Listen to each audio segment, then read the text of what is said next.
Okay, lesson 198. First words I'm speaking. First words I'm speaking today. Only my condemnation injures me. So I'm filming this the day after because I didn't get to film, but I had such a fascinating day of experience.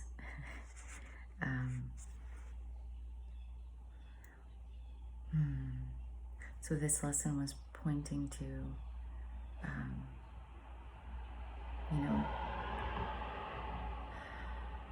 that condemnation, it's not helpful, let's say. And the way out is forgiveness. And it was interesting because it said, forgiveness sweeps away, paragraph 3, line 1. Forgiveness sweeps away all other dreams. Forgiveness sweeps all other dreams away, and though it is itself a dream, it breeds no others.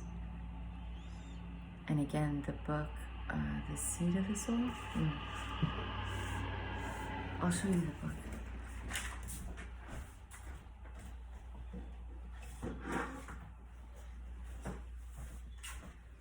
Maybe you know it. The Little Soul and the Sun. And Catherine Hairston, if you're watching, thank you. You gave this to us. In this book, the soul is saying to God, I want to go to earth and I want to forgive. And God's like, all is made in my likeness, so there's nothing to forgive. So that's what it reminded me of when it said it's an illusion. It's a dream. Like, it's unnecessary, but I think it's the antidote at this earthly plane. Because God doesn't forgive us. There's been no trespasses. This is my understanding. That's our relationship.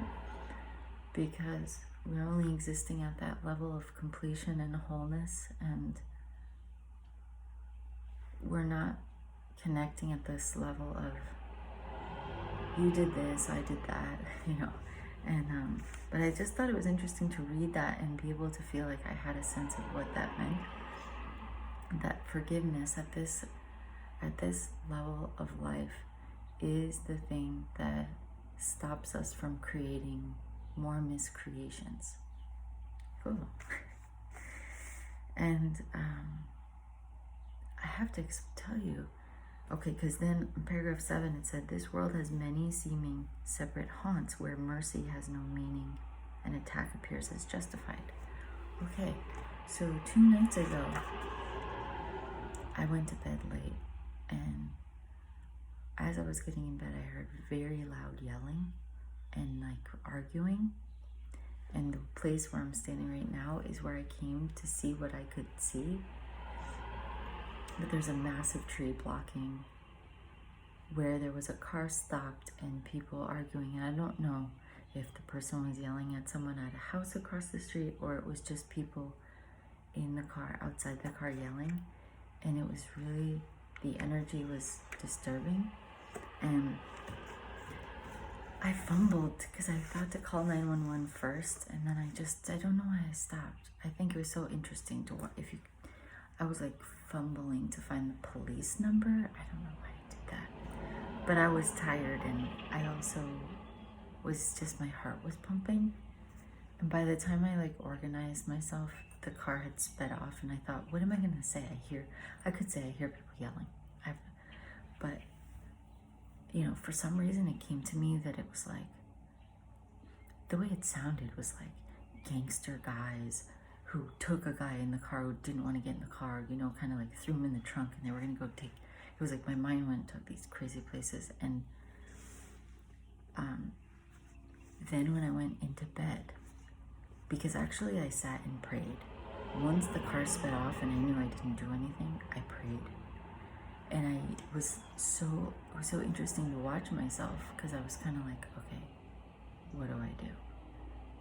Do I make this a real thing?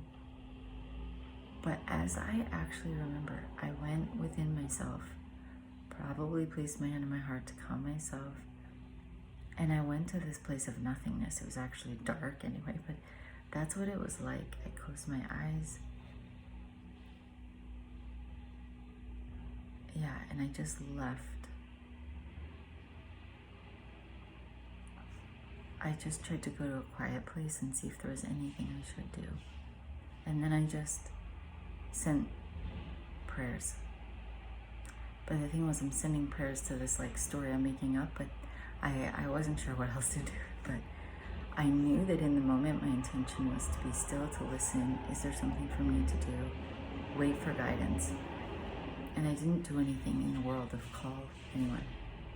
But then when I went to bed, it was like all the things in life I've ever, maybe not ever, but things in life that have scared me. My mind was playing a movie to me that was like telling me, like basically the title of the movie could have been The Cruelty of Planet Earth. And I'm like, whoa, it was like a purging of all that, or so it's been an intense like 24 hours, because then I woke up yesterday really like, whoa, kind of like I didn't get enough sleep. I had a kind of headache. And then Justine had a rougher day than usual. And it was so amazing to see the comparison of like, we've been soaring and I have not fallen into any attack but yesterday I did. I dipped down there and I kept coming back up. And this lesson is so helpful because it's like, forgiveness is the only road that leads out of disaster. Well, what I noticed was there was something within my energy, like almost like my gas tank was empty and my patience was so low by the second half of the day. And it was so tricky because I remember being there before, but it's been a while, which I'm grateful for. But I think it was just to start with the forgiveness for myself, like, okay, girl, okay. But it was kind of like a rough patch.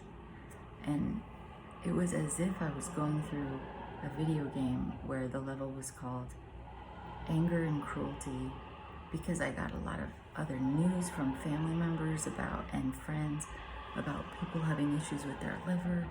And I had a conversation with my husband and was like, what is with this anger and liver? It was like an anger, liver, cruelty.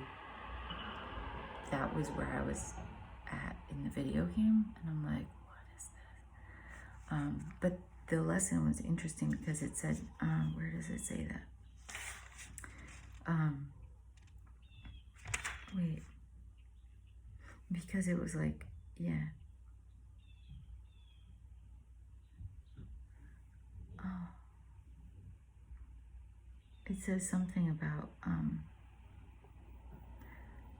like, kind of like, oh, I think it's just like, would you rather get out of the problem? Like, would you rather be free? Or would you rather come up with 1,000 reasons to be mad? That's what I got in my words. And yesterday I had, like, Justine has had amazing potty training. We are at a whole other level of trust in her, and she is rocking it, communicating. And last night, 2 times, just peed on the floor. She has not done this. So I was like, here's the amazing thing where your mind is in a funk and then your world is funky. And it's like, damn. Oh, I gotta go get her. Okay, much love.